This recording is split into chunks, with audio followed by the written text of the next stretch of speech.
وعباد الرحمن الذين يمشون على الأرض هونا وإذا خاطبهم الجاهلون قالوا سلاما والذين يبيتون لربهم سجدا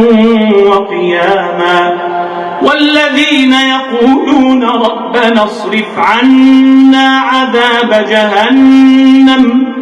إن عذابها كان غراما إنها ساءت مستقرا ومقاما والذين إذا أنفقوا لم يسرفوا ولم يقتروا وكان بين ذلك قواما والذين لا يدعون مع الله إلها آخر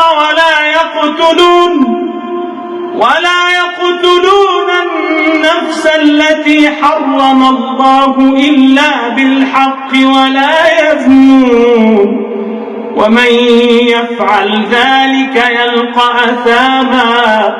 يضاعف له العذاب يوم القيامة ويخلد فيه مهانا إلا من تاب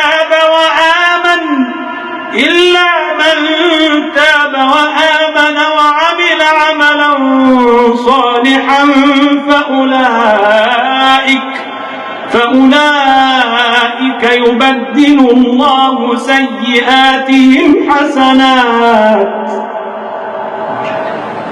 وكان الله غفورا رحيما ومن تاب وعمل صالحا فإنه يتوب إلى الله متابا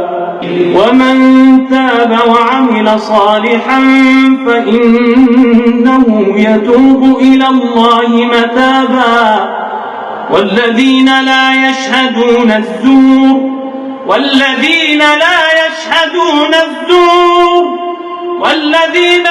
يشهدون الزور وإذا مروا باللغو مروا كراما